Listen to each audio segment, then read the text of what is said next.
Update for Alexa Ilacad sa kanyang IG story na parang may bago po siyang tila pampawala ng floated. May bago po siyang drink ngayon. Because gut health is just as important as any other kind of health.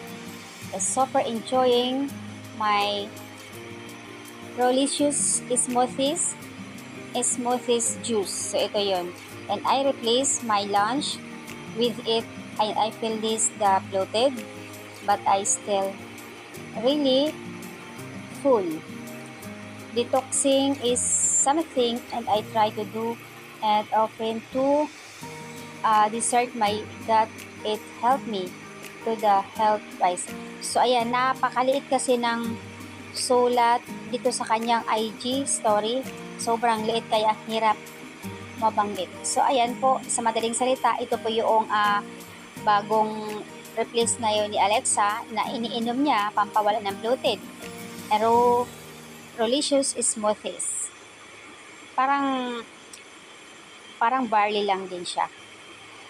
So ayan po yung update at meron po siyang update isa dito na the Taylor Swift Eras, and this is the Cathy Yu and the Pauline Caballero.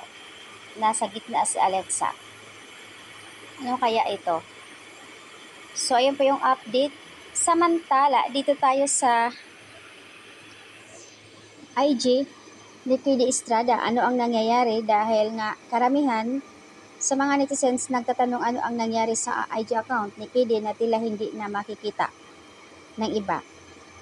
Pero doon sa Twitter, doon pa rin siya nag-update.